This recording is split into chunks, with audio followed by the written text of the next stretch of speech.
La parole est donnée aux représentants de la mutuelle générale de l'éducation nationale.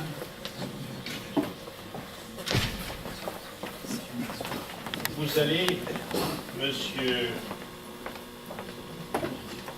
Monsieur Carcioli, qui est administrateur national de la MGEN, et Monsieur Grégory Corr, qui est vice-président de MGEN 38, vous allez nous dire l'engagement qui est celui de la MGEN pour militer en faveur du DRP. Nous faisons un parcours commun depuis 2016-2017 et nous avons beaucoup apprécié, les représentants de l'AUEG, votre dynamisme militant structuré auprès de, excusons du peu, 4 millions d'adhérents. Ça peut augmenter depuis. Merci. Merci. Bonjour à tous. Une intervention, je ne peux pas plus près, il est collé. Une intervention en termes de témoignage et puis d'engagement également, autour de la question du DNP notamment. D'abord resituer la MGEN, vous le disiez, alors c'est 4,2 millions de personnes protégées au total, issues de ministères qui sont des fonctionnaires, éducation nationale, supérieure, enseignement supérieur, recherche, culture, jeunesse et sport, et puis également les ministères sociaux, le ministère de la transition écologique. Donc voilà, tout ça fait 4,2 millions de personnes protégées, avec deux particularités, donc une mutuelle générale d'éducation nationale, les deux missions principales. Une mission de service public, qui est la gestion déléguée du régime obligatoire, rattachée au régime général, et puis une mission de complémentaire, mutuelle, qui plus est, mutuelle à but non lucratif, association de personnes. Au total, 4 milliards de prestations versées au titre du régime obligatoire, 2 milliards de prestations versées au titre du régime complémentaire. Ça, c'est pour donner un peu le contexte. Dans le cadre du DNP, dès le début, nous avons été partie prenante du projet du DNP. Je me souviens, avec le président de la MGEN, avoir rencontré Nicolas Rebel en début 2017 sur le sujet, et il avait été acté que nous soyons partie prenante en même temps que les caisses primaires pour le déploiement. Donc on y arrive là, et nous inscrivons pleinement dans les actions, y compris de communication, d'affichage, en même temps, dans le même rythme que les caisses primaires.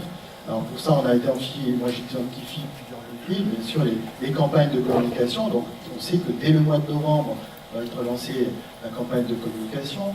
On a pour habitude d'avoir des adhérents plutôt à l'écoute de la mutuelle, très à l'écoute, peut-être plus que la moyenne, et ce qui fait qu'on a déjà des demandes d'ouverture de DNP dans nos accueils au niveau national. J'ai toutes les semaines des départements qui me saisissent en disant alors on commence quand, on a des gens qui viennent à l'accueil ou qui nous appellent et qui veulent ouvrir leur DNP. Pour preuve, les campagnes de vaccination contre la grippe, je sais qu'on a toujours d'excellents résultats. On a la volonté d'accompagner bien sûr nos assurés sociaux aussi par la formation de nos salariés qui sont sur site pour pouvoir aider et ouvrir les DNP.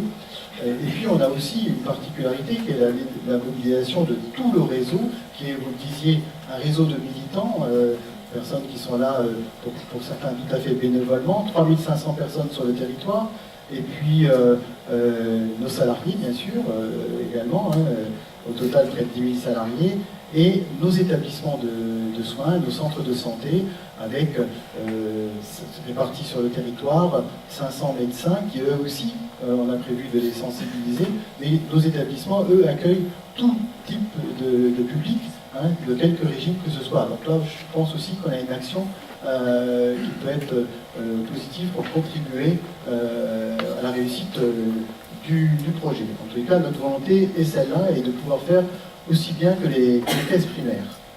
Alors sur un plan plus technique, on va utiliser bien sûr plusieurs canaux, l'accueil physique, j'en parlais, mais également également donc, notre espace personnel, puisque chacun de notre adhérent a un espace personnel sur lequel il pourra avoir toutes les informations pour pouvoir lui-même aller sur le site national du DMP pour créer son DMP.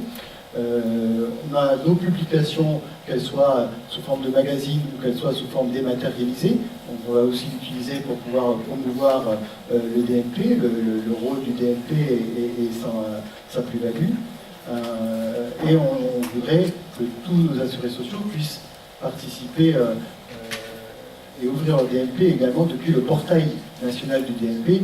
Là, on a encore des travaux à faire d'un point de vue informatique, puisque nous avons chacun la CNAM d'un côté et la UGEN chacun son système d'information. Il faut qu'on trouve les moyens. On en reparlait avec Yvon Berger, que j'ai rencontré à plusieurs reprises, pour voir comment on peut faciliter cette fluidification au niveau des systèmes d'information pour traiter de façon tout à fait identique tous les assurés sociaux du régime général, quelle que soit l'organisation de gestion. Voilà la difficulté encore qui reste à surmonter. Et puis on a aussi l'ensemble de nos téléconseillers. On a 6 centres d'appel maintenant, avec à chaque fois 120 personnes par centre d'appel, à former également, puisqu'on aura sans doute beaucoup d'appels après la campagne d'adhérents, d'assurés sociaux qui vont nous solliciter. Tout ça avec la particularité, la thématique de la journée, c'est fluidifier le parcours de soins. Nous, ce que je dis toujours, c'est qu'au niveau de la MGEN, en tous les cas, pour les 4 millions de personnes, dont la grande majorité, nous avons en gestion, affiliation, sécurité sociale et complémentaire santé, quelqu'un qui nous appelle ou qui pousse la porte d'une de nos sections départementales, lui, il a un problème de santé, il nous pose une question sur son problème de santé. Et dans sa question, il y a du régime obligatoire, il y a du régime complémentaire. Nous lui répondons et sur le régime obligatoire et sur le régime complémentaire en une seule fois. Donc c'est un seul interlocuteur. Je pense qu'on contribue aussi à faciliter cette fluidification dans le parcours de soins. Sur le plan local, je vais laisser la parole à Grégory Corr, qui est vice-président de la section départementale 38, pour dire sur le terrain concrètement comment ça va se passer. Merci Didier. Alors moi je vais rester assis, par contre, excusez-moi. Je tenais vraiment à préciser que je fais partie de ces militants que Didier Carcelier a évoqué. Je suis bénévole, je suis enseignant d'histoire-géographie. Vice-président de la section. Dans le volet local, on va, et on remercie d'ailleurs la UEG de nous avoir sensibilisés en quelque sorte aussi à travers les différentes rencontres fructueuses que l'on a eues sur la question du DP d'abord et puis du DMP. Et donc on travaille déjà depuis plusieurs années, mais en tout cas plusieurs mois, de manière très active à la sensibilisation du DP et du DMP auprès de nos adhérents et assurés. On a notamment utilisé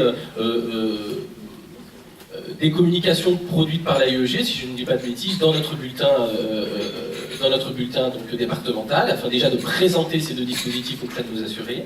Et on va avoir une phase de déploiement, alors je passe sous le contrôle de M. Carcioli au début d'année pour le DMP en ce qui nous concerne.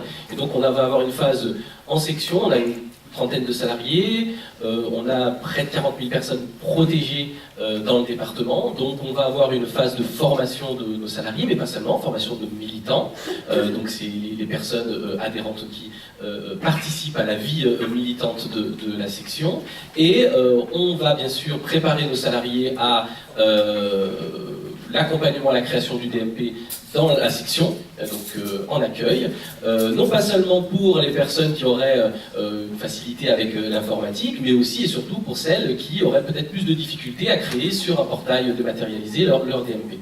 De manière générale, on va avec les militants assez rapidement réfléchir à des actions qui vont nous permettre peut-être aussi de sensibiliser les personnes qui se rendent aux accueils de section et aussi les accompagner à la création de leur DMP tout en répondant à un certain nombre de questions. Alors je ne vais peut-être pas vous surprendre, mais comme on a une majorité d'enseignants dans notre on va dire vivier d'assurés, on a beaucoup de personnes qui se posent des questions liées peut-être à la protection des données, des questions liées à la transmission des informations, etc. Donc on a aussi un gros travail de communication, de pédagogie auprès de nos assurés pour leur expliquer le rôle, le sens du DMP. Et donc ça passe par nous-mêmes des formations en ce sens. Alors, Je voulais juste terminer vraiment sur un remerciement à la UEG d'abord de participer avec nous à cette aventure, et puis en espérant avoir l'occasion peut-être de continuer, on va dire d'approfondir. On est très demandeur des réflexions et des expertises que vous portez. Voilà, et je vous remercie.